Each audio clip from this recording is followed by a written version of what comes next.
Jérémie, chapitre 13.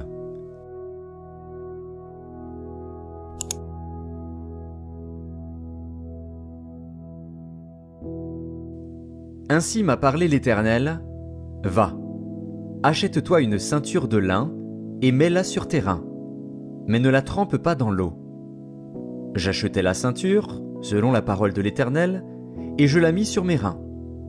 La parole de l'Éternel me fut adressée une seconde fois, en ces mots, « Prends la ceinture que tu as achetée et qui est sur tes reins.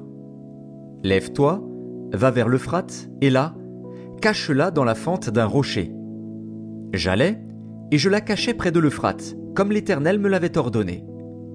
Plusieurs jours après, l'Éternel me dit, « Lève-toi, va vers l'Euphrate, et là, prends la ceinture que je t'avais ordonné d'y cacher. » J'allai vers l'Euphrate, je fouillai, et je pris la ceinture dans le lieu où je l'avais cachée.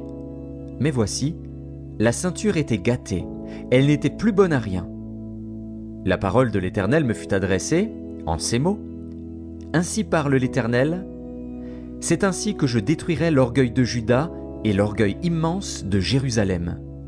Ce méchant peuple, qui refuse d'écouter mes paroles, qui suit les penchants de son cœur, et qui va après d'autres dieux, pour les servir et se prosterner devant eux, qu'ils deviennent comme cette ceinture, qui n'est plus bonne à rien.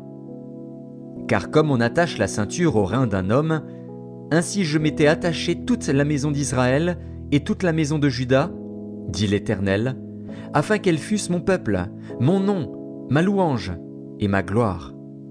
Mais ils ne m'ont point écouté. Tu leur diras cette parole, ainsi parle l'Éternel, le Dieu d'Israël.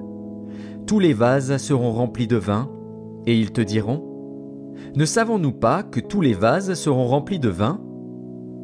Alors dis-leur, « Ainsi parle l'Éternel. Voici, je remplirai tous les habitants de ce pays, les rois qui sont assis sur le trône de David, les sacrificateurs, les prophètes et tous les habitants de Jérusalem, je les remplirai d'ivresse. Je les briserai les uns contre les autres, les pères et les fils ensemble, dit l'Éternel. Je n'épargnerai pas, je n'aurai point de pitié, point de miséricorde. Rien ne m'empêchera de les détruire. Écoutez et prêtez l'oreille. Ne soyez point orgueilleux, car l'Éternel parle. Rendez gloire à l'Éternel, votre Dieu, avant qu'il fasse venir les ténèbres, avant que vos pieds heurtent contre les montagnes de la nuit. Vous attendrez la lumière, et il la changera en ombre de la mort, il la réduira en obscurité profonde. Si vous n'écoutez pas, je pleurerai en secret à cause de votre orgueil. Mes yeux fondront en larmes, parce que le troupeau de l'Éternel sera emmené captif. Dis au roi et à la reine, asseyez-vous à terre, car il est tombé de vos têtes, le diadème qui vous servait d'ornement. Les villes du Midi sont fermées, il n'y a personne pour ouvrir. Tout Juda est emmené captif, il est emmené tout entier captif. Lève tes yeux et regarde ceux qui viennent du septentrion. Où est le troupeau qui t'avait été donné, le troupeau qui faisait ta gloire? Que diras-tu de ce qu'ils te châtient? C'est toi-même qui leur as appris à te traiter en maître. Les douleurs ne te saisiront-elles pas, comme elles saisissent une femme en travail? Si tu dis en ton cœur, « Pourquoi cela m'arrive-t-il » C'est à cause de la multitude de tes iniquités que les pans de tes habits sont relevés et que tes talons sont violemment mis à nu. Un Éthiopien peut-il changer sa peau et un léopard ses taches?